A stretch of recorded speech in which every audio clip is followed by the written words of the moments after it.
तत्त्वजीवनं कविभिरीडितं कल्मषापहं श्रवणमङ्गलं श्रीमदाततं भुवि गिनन्ति ये भूरिदा जनः। শ্রী শ্রী রামকৃষ্ণ কথামৃত।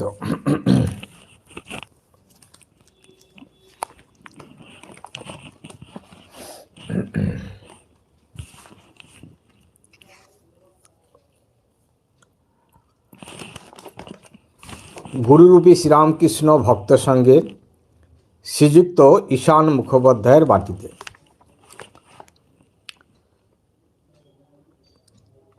শ্রী শ্রী ঠাকুর আজ ঈশান মুখোপাধ্যায়ের বাটিতে শুভাগমন করিয়াছেন। সকাল হইতেই ঠাকুর আসিয়াছেন, তাই গৃহস্বামী অন্ন ব্যঞ্জন করাইয়া ঠাকুরকে খাওয়াইবেন। তাই বড় ব্যস্ত তিনি ভিতর বাড়িতে গিয়াছেন, খাবার উদ্যোগ ও তত্ত্বাবধান করিতেছেন। বেলা হইয়াছে, তাই ঠাকুর ব্যস্ত হইয়াছেন। তিনি ঘরের ভিতর একটু পাদচারণ করিতেছেন, কিন্তু সহাস্য বদন। কেশব কীর্তনিয়ার সঙ্গে মাঝে মাঝে কথা কইতেছেন। কেশব কীর্তনিয়া তা তিনি করণ আর কারণ। দুর্যোধন বলেছিলেন, তয়া ঋষিকেশ হৃদি স্থিতেন যথা নিযুক্তস্মি তথা করমি। শ্রীরামকৃষ্ণ কেশব কীর্তনিয়ার প্রতি। হ্যাঁ, তিনিই সব করাচ্ছেন বটে। তিনিই কর্তা, মানুষ যন্ত্রের স্বরূপ। আবার এও ঠিক যে কর্মফল আছেই আছে। লঙ্কা মরিচ খেলেই পেট জ্বালা করবে। তিনিই বলে দিয়েছেন যে খেলে পেট জ্বালা করবে, তা পাপ করলেই তার ফলটি পেতে হবে। যে ব্যক্তি সিদ্ধিলাভ করেছে, যে ঈশ্বর দর্শন করেছে, সে কিন্তু পাপ করতে পারে না। সাদা লোকের বেতালে পা পড়ে না। যার সাদা গলা, তার সুরেতে সারেগামা মাই এসে পড়ে। এতক্ষণে অন্ন প্রস্তুত। ঠাকুর ভক্তদের সঙ্গে ভিতর বাড়িতে গেলেন ও আসন গ্রহণ করিলেন। ব্রাহ্মণের বাড়ি, ব্যঞ্জনাদি অনেক রকম হইয়াছিল, আর নানাবিধ উপাদেয় মিষ্টান্নাদি আয়োজন হইয়াছিল। আহারান্তে ঠাকুর ঈশানের বৈঠকখানায় আসিয়া বসিয়াছেন। কাছে শিরিষ ও মাস্টার বসিয়া আছেন। ঠাকুর শিরিষের সঙ্গে আবার কথা কইতেছেন।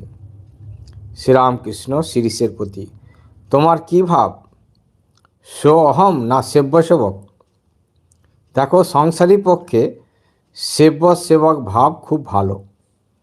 সবই করা যাচ্ছে, সে অবস্থায় আমি সেই, এই ভাব কেমন করে আসে? যে বলে আমি সেই, তার পক্ষে জগৎ স্বপ্নবৎ, তার নিজের দেহ মনও স্বপ্নবৎ, তার আমিটা পর্যন্ত স্বপ্নবৎ। কাজে কাজেই সংসারের কাজ সে করতে পারে না। তাই সেবক ভাব, দাস ভাব খুব ভালো। হনুমানের দাস ভাব ছিল। রামকে হনুমান বলেছিলেন, রাম, কখনো ভাবি তুমি পূর্ণ, আমি অংশ, তুমি প্রভু, আমি দাস। আর যখন তত্ত্বজ্ঞান হয়, তখন দেখি তুমি আমি, আমি তুমি। তত্ত্বজ্ঞানের সময় সোহম হতে পারে, কিন্তু সে অনেক দূরের কথা। শ্রীশ, ঈশানের পুত্র শ্রীশ। আজ্ঞা হ্যাঁ, দাসভাবে মানুষ নিশ্চিন্ত, প্রভুর উপর সকলই নির্ভর। যেমন কুকুর ভারী প্রভুভক্ত, তাই সে প্রভুর উপর নির্ভর করে নিশ্চিন্ত থাকে।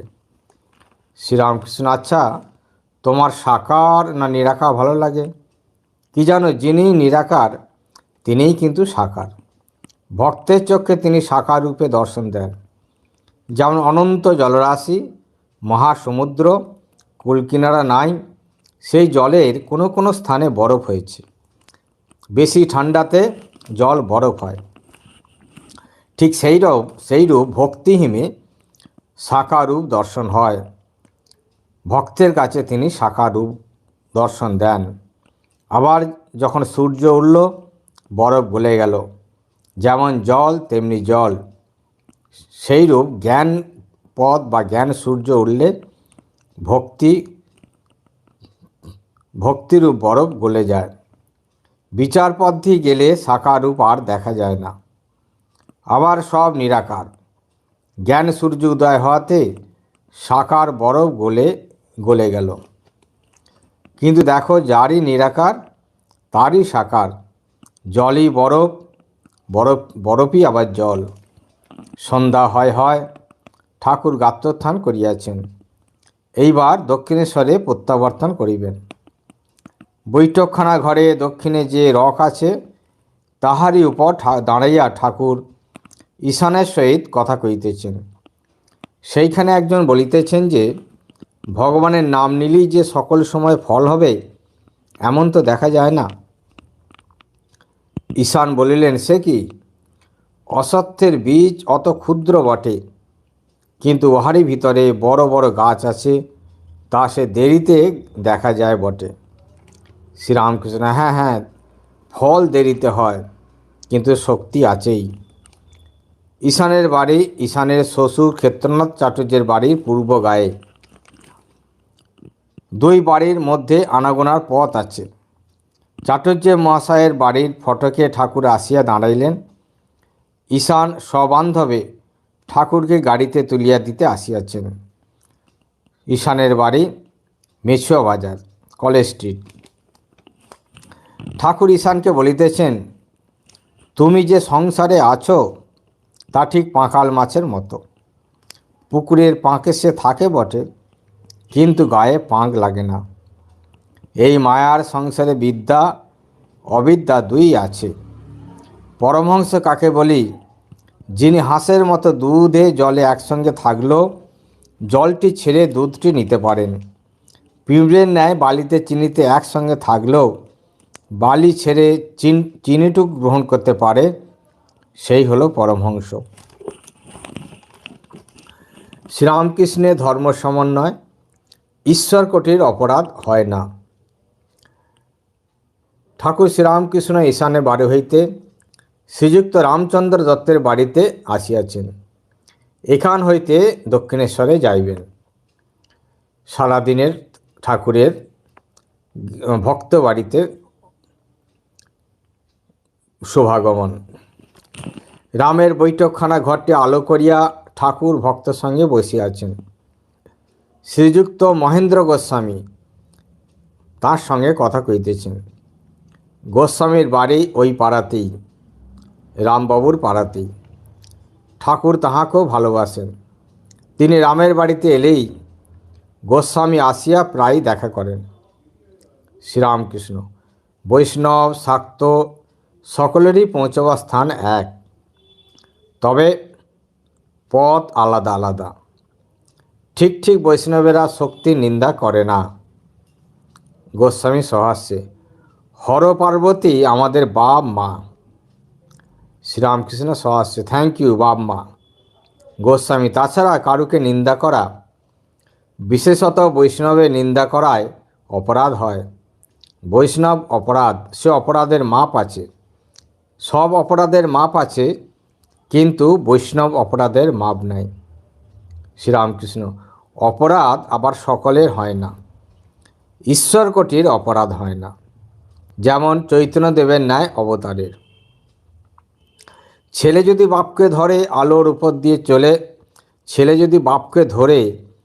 আলের উপর দিয়ে চলে তাহলে বরং খানায় পড়তে পারে, কিন্তু বাপ যদি ছেলের হাত ধরে সে ছেলে আর পড়তে পারে না, কখনোই পড়ে না। শোনো, আমি মার কাছে শুদ্ধা ভক্তি চেয়েছিলাম। মাকে বলেছিলাম, এই নাও তোমার ধর্ম, এই নাও তোমার অধর্ম, আমায় শুদ্ধা ভক্তি দাও। এই লও তোমার সূচি, এই লও তোমার অসুচি, আমায় শুদ্ধা ভক্তি দাও। মা, এই লও তোমার পাপ, এই লও তোমার পুণ্য, আমায় শুদ্ধা ভক্তি দাও। গোস্বামী, আজ্ঞা হ্যাঁ। সব মতকে নমস্কার করবে, তবে একটি আছে নিষ্ঠা ভক্তি। সবাইকে প্রণাম করবে বটে, কিন্তু একটির উপরে প্রাণ ঢালা ভালোবাসার নাম নিষ্ঠা। রামরূপ বই আর কোনো রূপ হনুমানের ভালো লাগতো না। গোপীদেরও এত নিষ্ঠা যে তারা দ্বারকার পাগড়ি বাঁধা শ্রীকৃষ্ণকে দেখতে চাইল না। পত্নী, দেওর, ভাসুর ইত্যাদিকে পা ধোয়ার জল, আসনাদি দ্বারা সেবা করে, কিন্তু পতিকে যেরূপ সেবা করে সেরূপ সেবার কাকেও করে না। পতির সঙ্গে সম্বন্ধটা আলাদা। রাম ঠাকুরকে কিছু মিষ্টান্নাদি দিয়া পূজা করিলেন। ঠাকুর এইবার দক্ষিণেশ্বরে যাত্রা করিবেন। মণির কাছ থেকে গায়ের বনাত ও টুপি লইয়া পড়িলেন। বনাতের কান ঢাকা টুপি মণি দক্ষিণেশ্বর হইতে সঙ্গে করিয়া আনিয়াছিলেন। মণি আবার ঠাকুরের সাথেই দক্ষিণেশ্বরে ফিরিয়া যাইবে। মণির ঠাকুরের কাছে নির্জন বাস হইতেছে। ঠাকুর ভক্তের সঙ্গে গাড়িতে উঠিতেছেন। রামাদি ভক্তেরা তাহাকে তুলিয়া দিচ্ছেন। মণিও গাড়িতে উঠিলেন, দক্ষিণেশ্বরে ফিরিয়া যাইবেন।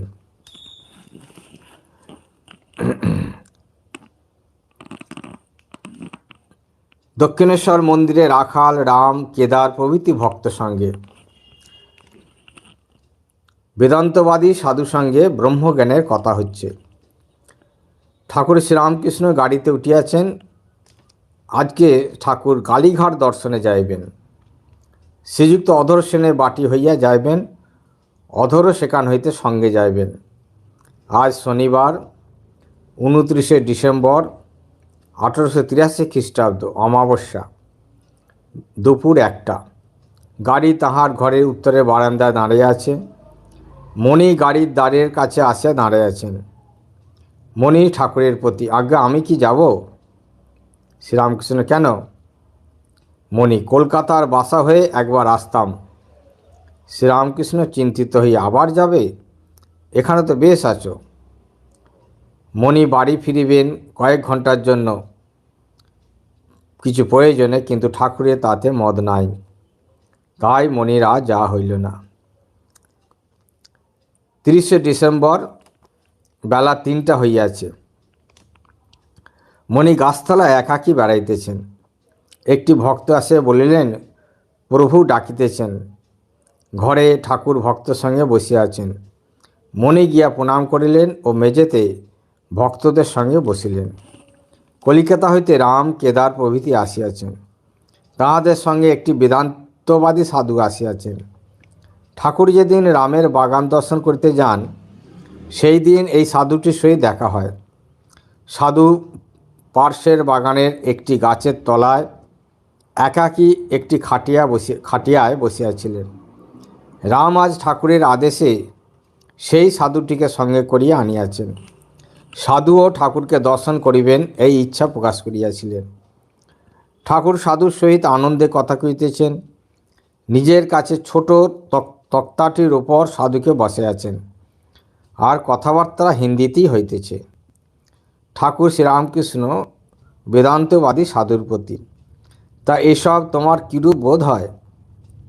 বেদান্তবাদী সাধু, এসব স্বপ্নবৎ। শ্রীরামকৃষ্ণ, ব্রহ্ম সত্য, জগৎ মিথ্যা। আচ্ছা জি, ব্রহ্ম কিরূপ? সাধু, শব্দই ব্রহ্ম, অনাহত শব্দ। শ্রীরামকৃষ্ণ, কিন্তু জি, শব্দের প্রতিপাদ্য একটি আছে তো, কেমন? সাধু, বাচ্য ওই হ্যায়, বাচক ওই হ্যায়। এই কথা শুনিতে শুনিতে ঠাকুর সমাধিস্থ হয়ে গেলেন। স্থির চিত্রার্পিতের ন্যায় বসে আছেন। সাধু ও ভক্তেরা অবাক হইয়া ঠাকুরের সমাধি অবস্থা দেখিতেছেন। কেদার সাধুকে বলিতেছেন, দেখো দেখো দেখো জি, ইসকো সমাধি বলতে হয়। সাধু গ্রন্থেই সমাধির কথা পড়িয়াছিলেন, চক্ষে কখনোই সমাধি দেখেন নাই। ঠাকুর একটু একটু প্রকৃতিস্থ হইতেছেন ও জগন্মাতার সহিত কথা কইতেছেন। বলিতেছেন, মা আমি ভালো হব, আমি ভালো হব, বেহুশ করিস নে মা, সাধুর সঙ্গে সচ্চিদানন্দের কথা কব, মা সচ্চিদানন্দের কথা নিয়ে বিলাস করব। সাধু অবাক হইয়া দেখিতেছেন ও এই সকল কথা শুনিতেছেন। এইবার ঠাকুর সাধুর সহিত কথা কইতেছেন। বলিতেছেন, আপ সোহম উড়ায় দেও, আব হাম তম বিলাস, অর্থাৎ এখন সোহম, সেই আমি উড়ায় দাও। এখন আমি তুমি, যতক্ষণ আমি তুমি রয়েছে ততক্ষণ মাও আছেন। এসো তাকে নিয়ে আনন্দ করা যাক, এই কথা যেন ঠাকুর বলিতেছেন। কিছুক্ষণ কথাবার্তার পর ঠাকুর পঞ্চবটির মধ্যে বেড়াইতেছেন, সঙ্গে রাম, কেদার, মাস্টার। শ্রীরামকৃষ্ণ সহাস্যে, সাধুটিকে তোমরা কীরকম দেখলে?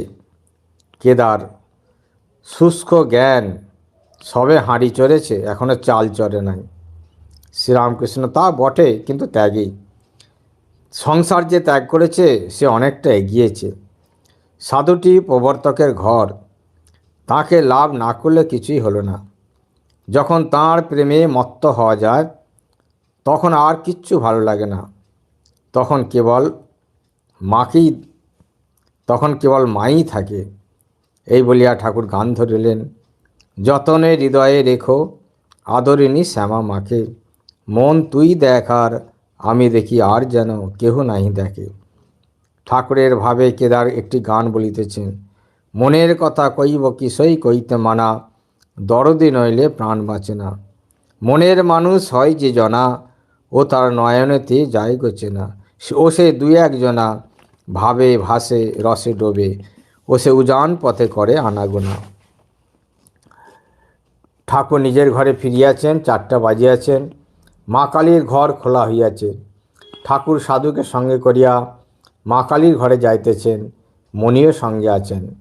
কালীঘরে প্রবেশ করিয়া ঠাকুর ভক্তিভরে মাকে প্রণাম করিতেছেন।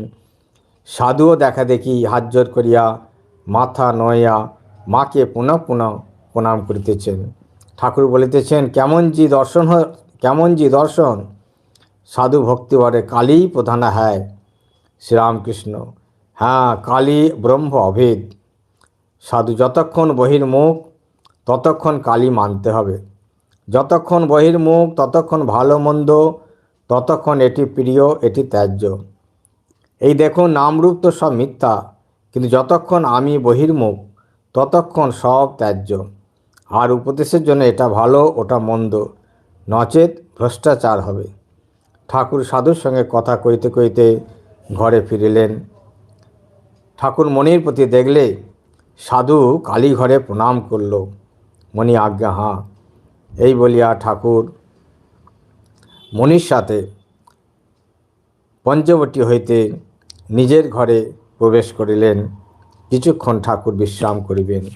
ওম নিরঞ্জনম নিত্যমনন্তরূপম ভক্তানুকম্পাদিত বিগ্রহং বৈ ঈশাবতারং পরমেশমিড্ডম তং রামকৃষ্ণম শিরসা নমামহ।